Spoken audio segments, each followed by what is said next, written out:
안녕하십니까, 박사호입니다. 크리스마스날 미국은 아주 긴박하게 돌아가고 있습니다. 터닝 포인트 USA에서 끝까지 트럼프 대통령을 위해 싸워 미국을 위대하게 만들자고 연설했던 마이크 펜스 부통령마저도 배신자일지도 모른다는 의혹을 제기하는 이들이 있습니다. 이른바 펜스 카드라고 해서 미국민들이 잔뜩 그의 행동을 기대했지만 펜스는 움직이지 않고 있다는 겁니다. 미국 현지 시간으로 12월 25일 린 우드 변호사는 펜스에 대해 의문을 제기했습니다. 미 대선에서 가장 결정적인 1월 6일 그가 바이든을 저지할 것이라고 믿어서는 안 된다고 말했습니다. 그러면서 펜스는 오만하고 거들먹거리는 성격으로 알고 있다면서 그를 아는 사람들에게 묻겠다고 말했습니다. 그는 2024년 자신의 대선 출마에 관심이 있는 거 아니냐. 그는 하원 의장을 낸시 펠로시에게 물려준 폴 라이언과도 둘도 없는 친구 아니냐. 왜 펜스의 부인이 다른 여성과의 저녁에 반드시 참석하느냐. 뭘 숨기고 있는 게 아니냐고 했습니다. 린 우드 변호사는 아주 치명적인 의문까지 제기했습니다. 이제 진실을 밝힐 때가 됐다고 했습니다. 그러면서 연방 수석 대법관 존 로버츠, 대법관 스티븐 브라이어, 조 바이든, 오바마, 클린턴, 빌 게이츠, 마이크 펜스 부통령, 백악관 참모 마크 메도우스와 팻 시폴리니, 조지 부시 부자, 조지 소로스, 미치 맥코넬 등을 동일선상에서 거론했습니다. 린 우드 변호사는 이들 인물들에게 당신네들이 필요한 제프리 앱스타인은 어디에 있느냐고 물었습니다. 마이크 펜스 부통령까지 앱스타인과 얽혀있다는 충격적인 의문 제기였습니다. 앱스타인은 억만장자로 비밀스러운 섬에 정재계 거물을 초청해 은밀한 서비스를 제공한 것으로 알려진 인물입니다. 린 우드는 펜스 부통령이 앱스타인에 연루됐다는 구체적인 정황은 제기하지 않은 상태입니다. 펜스 배신설은 좌파 매체에서 띄운 거라 린 우드의 주장을 그대로 믿기에는 아직 무리가 있습니다. 린 우드 변호사는 트럼프 대통령에게 계엄령을 당장 발동하라고 촉구하는 입장입니다. 법으로는 한계가 있다는 건데 그만큼 미국 상황이 급박합니다. 린 우드 변호사는 존 로버츠 연방 수석 대법관에 대해서도 6월에 있었던 미스테리에 답하라고 촉구했습니다. 로버츠 대법관이 눈 주위에 의문의 상처를 입었던 사유가 뭔지 밝히라는 겁니다. 로버츠 대법관은 메릴랜드 쉐비 체이스 컨트리 클럽에서 넘어져 다쳤으면서도 며칠간 이 사실을 숨겼습니다. 그런데 이 일이 있고 나서 7월에 트럼프 대통령의 시정을 거부하는 법안을 통과시켰습니다. 존 로버츠는 70만 명에 달하는 불법 이민 청소년을 허용하자는 오바마의 법안을 무력화시키려는 트럼프 대통령의 움직임을 저지했습니다. 크리스마스 날 아침 6시 반쯤 테네시주 내슈빌 AT&T 본사 앞에서는 테러로 보이는 거대한 폭발 사건이 발생했습니다. 내슈빌 다운타운에서 발생한 이 폭발로 AT&T 주변은 쑥대밭이 됐습니다. 목격자들에 따르면 아침부터 총성이 들렸으며 AT&T 앞에 주차해둔 RV 차량이 폭발했습니다. 이 폭발로 911 통신선이 마비되고 테네시주는 물론이고 다른 주의 여러 도시에서 인터넷이 다운됐습니다. 또 내슈빌 국제공항의 항공편도 결항됐습니다. 통신이 마비되는 바람에 여객기와 관제탑이 교신할 수 없었기 때문입니다. 린 우드 변호사도 내슈빌 폭발 사건이 심상치 않다고 경고했습니다. 민주당의 아담 셰프는 크리스마스가 불편할 것이라면서 이 사고로 미 남동부 곳곳에 인터넷과 전력이 마비됐다고 전했습니다. 그리고 백악관에 밤새 경찰이 배치됐고 공군에 대한 사이버 공격이 이루어지고 있다고 밝혔습니다. 린 우드 변호사는 1776년에 미 독립전쟁이 다시 재연돼야 한다고 촉구했습니다. 조지 워싱턴 장군이 얼음이 언 델라웨어 강을 건너 영국군 산하의 독일 해시언 용병부대를 격파하고 미국을 세운 것처럼 행동에 나서야 한다는 겁니다. 그러면서 1월 20일이나 21일 바이든이나 카말라가 집권하게 되면 앞으로는 영원히 미국의 대통령 선거는 없을 거라고 경고했습니다. 저들은 더 이상 시간과 돈을 써가며 부정선거를 벌일 이유가 없다고 말했습니다.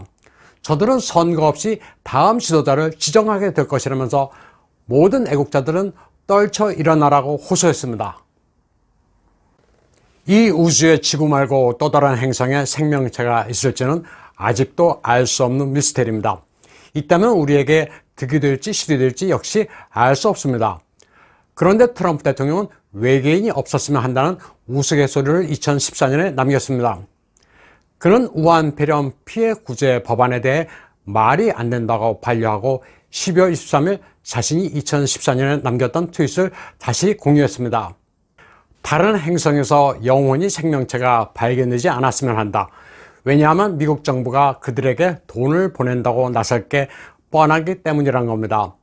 2014년이면 트럼프가 대통령이 되기 전입니다. 오래전부터 미 정가가 얼마나 한심한지 트럼프가 꿰고 있었던 겁니다. 코미디 같은 이야기인데 트럼프 대통령이 얼마나 기가 막혔는지를 알 수 있습니다. 트럼프 대통령이 서명을 거부한 우한 폐렴 피해 구제 법안은 그야말로 양두구육이었습니다. 미국민을 위한 게 아니라 정치인들 그리고 미국의 적들을 위한 것들이었습니다. 트럼프 대통령이 이 법안을 거부한 것은 미국민들이 이제 깨어나야 한다는 신호였습니다. 이런 말도 안 되는 법안을 작성해 올린 정치인들을 이제 국민들이 응징해야 한다는 것으로 해석할 수 있습니다. 우한 폐렴 피해 구제 법안이라면 사실 서너 페이지면 족합니다. 항목이 많을 필요가 없습니다. 그런데 트럼프 대통령에게 서명하라고 올린 법안은 5,000페이지가 넘는 방대한 분량이었습니다. 열람에 필요한 최소한인 72시간도 주지 않았지만 압도적인 표결로 상하 양원에서 통과됐습니다. 상원은 92대 6, 하원은 359대 53으로 통과시킨 거였습니다. 크게 오른 의원들의 세비도 법안에 반영됐습니다. 의원 1인당 57,471달러를 올렸습니다.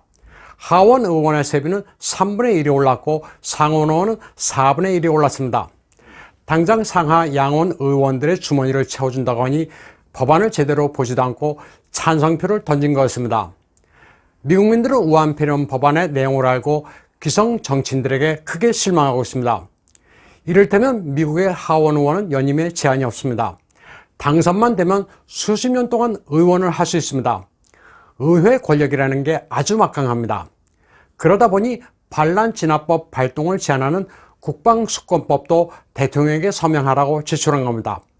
양식 있는 미국민들 사이에서는 이번 기회에 트럼프 대통령이 부패할 대로 부패한 정치 권력을 일소해 주기를 희망하고 있습니다. 화교 미국 정치 분석가 뉴욕 길시우에 따르면 9천억 달러 규모의 우한 폐렴 피해 구제 법안의 세부 항목은 이미 설명해드린 대로 황당합니다. 길시우는 중국어로 지수위로 수호전의 등장인물인 송강의 별명인 급시우와 발음이 같습니다. 그가 정리한 항목은 상당히 깁니다.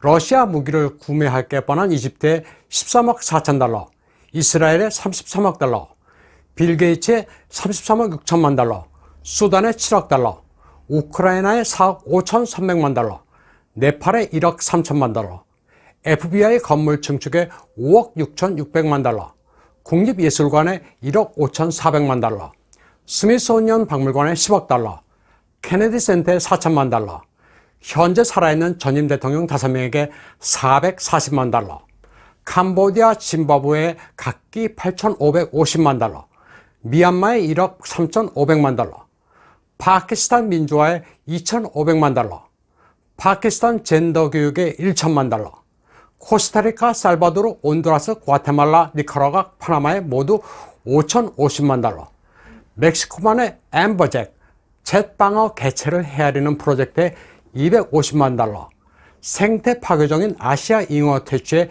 2,500만 달러, 가금류 생산 기술 향상에 300만 달러 등입니다. 우한 폐렴으로 고통받는 미국민을 돕는다면서 41개 외국과 빌 게이츠 같은 억만장자, 그리고 사는데 부족한 게 없는 전임 대통령에게 돈을 퍼주겠다는 계획입니다. 9천억 달러의 우한 폐렴 피해 구제 예산 가운데 정작 미국민들에게 배정된 금액은 2천억 달러에 불과했습니다. 그것도 미국민들에겐 1인당 600달러를 지급하겠다고 한 반면 불법 체류자들에게는 미국민들의 3배인 1,800달러를 지급한다고 되어 있습니다.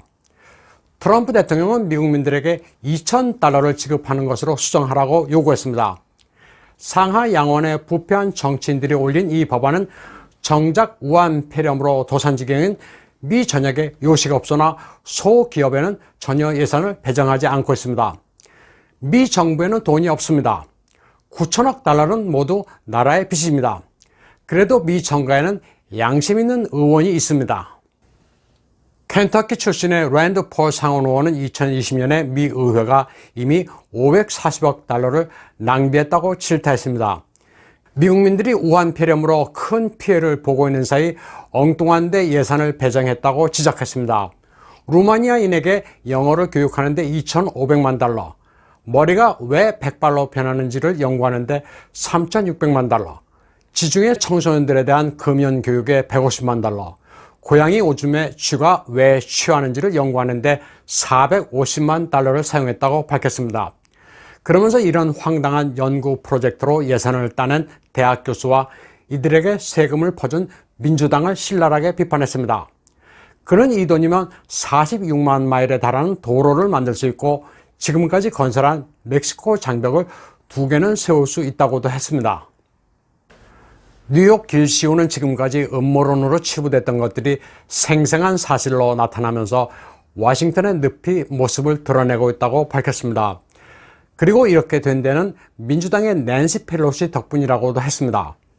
역사적으로 결정적인 시점에 우한 폐렴 구제 법안의 황당함이 만천하에 공개되면서 미국민들은 트럼프 대통령이 얼마나 소중한지 깨닫는 계기가 됐다고도 강조했습니다. 오늘 방송은 여기까지 하겠습니다. 시청해주신 여러분 감사합니다.